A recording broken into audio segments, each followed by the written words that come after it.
NBA insider. It's Brandon Scoop B Robinson. Thank you for joining us. Thank you for having me. Hey, we're coming right out of the gates hot here. Is there still a chance that LeBron doesn't play for the Lakers this season? Well, it's looking like the Lakers are building a team that will make him happy. However, I do think that there is life after LeBron is done with his contract with the Los Angeles Lakers. And as I reported a few weeks ago, there are some teams that do have interest in LeBron, and that team does include the Cavs, does include the Dallas Mavericks, and we're locally Cleveland talking right now, so I know that that is going to spark the interest of many of the viewers who are watching today. Yeah, Scoop, your report really set the internet on fire here in Cleveland because there's a big section of people, myself included, that want the reunion with LeBron home. The Cavs are a team that have struggled to get out of the second round of the NBA playoffs. We understand what a trade package would look like, and it would be very difficult to pull something like this off to get LeBron out of LA and back to the Cleveland Cavaliers. And I think everybody found it very interesting that you reported that the Cavs were indeed kicking some tires and sniffing around trying to figure out how to bring LeBron back. What were those conversations like, to your understanding, that the Cavs in fact inquired with Rich Paul about a potential reunion with the King? So you hit the nail on the head when you said that the Cavs did reach out to Rich Paul, and my reporting in early July indicated that the Cavs, the Los Angeles Clippers, as well as the Dallas Mavericks were one or three of the four teams that did reach out to Rich Paul after LeBron kind of seemingly didn't want to talk during Summer League. And basically, it's my understanding that there was a conversation, and the conversation just was, more along the lines of, is he happy there? And, does he have interest in coming back? And I'll say this to you, and I'll add this for punctuation. You're kind of seeing right now across the league two instances where you saw Damian Lillard find his way back to the Portland Trail Blazers, and you did see Chris Paul find his way back to the Clippers. Lillard, of course, and Chris Paul are not from those areas. Lillard being from Oakland, but having played years in Portland, and Chris Paul, having family still in the LA area, he maintains a home in Calabasas. LeBron being from Akron, being from Northeast Ohio, playing and winning a championship for the Cavs is quite a layered situation because of just the home part and winning a championship. And he's made overtures to come back before. He's played two stints there.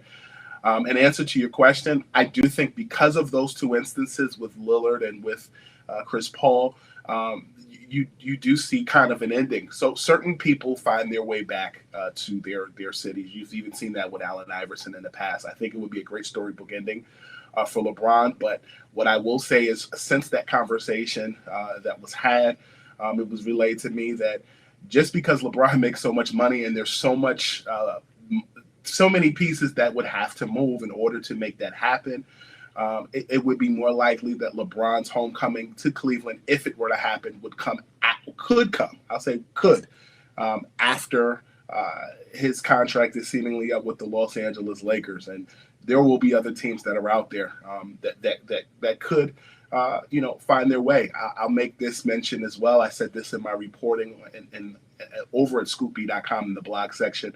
LeBron and Kyrie Irving, I was briefed on the conversation that they had 2 years ago when Kyrie first came to the Dallas Mavericks. And Kyrie coming to Dallas was as much about skill as it was about recruiting. And that was one of the things that they were interested in with him. He got Klay Thompson to come over there. And I know that at the end of their conversation, LeBron told Kyrie, I'm told that he'd think about it. And it's been 2 years since that conversation, and you're kind of seeing where LeBron is now with the Lakers and Luka, and just where the Lakers and Luka are. So, keeping it Cleveland, former Cav Kyrie Irving has been active in the last couple of years and convincing LeBron to come his way in Dallas. I know that's a reunion that many people have talked about, more so on the Lakers side. So the Dallas Mavericks are a team that could have interest, come the end of this coming season. But I also know that the Mavs have more pieces to get LeBron to Dallas than Cleveland would want to give up. Gauge that interest on the Cleveland side. What do you think Dan Gilbert, ownership, and the Cleveland Cavaliers overall, how strong of an interest did they have in bringing LeBron back? From my conversations, it was more just gauging interest. You know, the NBA is only but so big. People make phone calls. People have conversations. LeBron still does have a friend that works in the front office with the Cavs, so I'm sure there are a lot of conversations that are had that are Cavs adjacent or just hi, how are you doing? But from my vantage point, from conversations that I was having, all the noise that was being had on social media and the talk that was on 24-hour news coverage, it was really a courtesy call to just inquire about availability and whether there was real interest in him leaving the Los Angeles Lakers and coming to another team at some point. You know, both locally and nationally, there's been just a ton of conversation about a buyout. And you mentioned it. The fact that LeBron does make so much money, I have to imagine a buyout would be incredibly difficult. But since the Cavs were one of the 4 teams that called, in a world where that does happen, I have to imagine the Cavs are probably on the short list of teams that would be interested in LeBron as a free agent. Is that something that's still even on the radar? Is it something that could happen in season, or was the thought of LeBron being bought out by the Los Angeles Lakers always a little bit crazy? Well, I'll never say never. When you look at LeBron and you look at the fact that he has a no trade clause, I take the Bradley Beal example as a case study where he waited until I think it was like the 15th or the 16th of July to basically decide whether or not he was going to, even though it was quotation marks, whether or not there was another payment that was coming in and he wanted to, take advantage of his hard work plus his no trade clause and then find his way to the Clippers.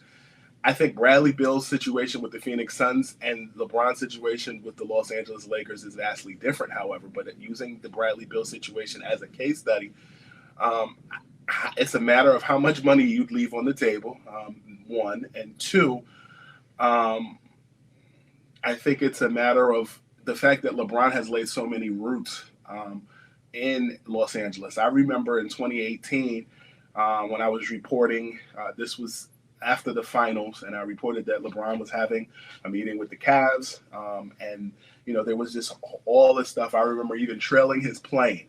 I found the tail light and had information about that. He ended up flying into Van Nuys Airport, and when he landed, he ended up meeting with Magic Johnson later that day.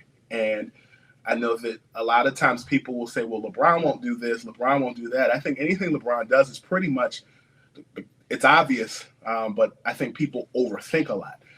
And so with that being said, even the fact that LeBron structured his contract the way that he structured it with the Lakers, the latest iteration of it, to me, it was structured in a way where he was accommodating the notion that his son would join him on the Los Angeles Lakers. And when I look at LeBron's son, Bryce, who was in college now, I kind of point to that some and say, if Bryce were to do 1 year in college, I feel like the team who would win the lottery or the team who would draft Bryce might be the team that LeBron may go to. And if history serves itself, when you look at Bryce James and when you look at Bronny James and you look at the fact that he was the 55th overall pick last summer to the Lakers, I would use that same manuscript and look at where Bryce would land in a draft. So whether it's any of those teams, if it's whomever, if he goes the G League route, which I doubt because Bronny didn't go the G League route or he was a two-way player, I would kind of be paying attention to that if I was a team in the NBA. I think there's so many different scenarios, but I think since LeBron's played in the league, he structured short-term contracts in comparison to like a Carmelo Anthony who signed longer when he was in Denver. So I just think the buyout thing is the easy man's way out, so to speak. To just win another championship in Dallas or to just win a championship in Cleveland. Listen, the Cavs won 64 games last year. They lost to the Eastern Conference champions, the Indiana Pacers, who lost to the Oklahoma City Thunder. Cleveland clearly has talent. It'd be a great storybook ending. When I look at the Dallas Mavericks, I look at the fact that there's so many key pieces on that team that either have some sort of connection to LeBron, Kyrie, the Cavs. We look at Phil Handy, who's an assistant coach with the Dallas Mavericks. Those are obvious things. But there is such a thing as pump faking and keeping people on their toes. And so I look at those 4 teams that I was given information about, but I'm also looking at the draft next year. If Bryce James were to go to the NBA draft, I think it would be interesting if Clutch and LeBron crafted a storybook or a story where Bronny James was his teammate with the Lakers. I think it would be pretty cool if somehow the Cavs were in the conversation and they were able to draft Bryce James somewhere, and then LeBron came home. Again, this is all speculative, but it's just things that I'm paying attention to because LeBron kind of moves in a way that's obvious to some and seems more complex to others.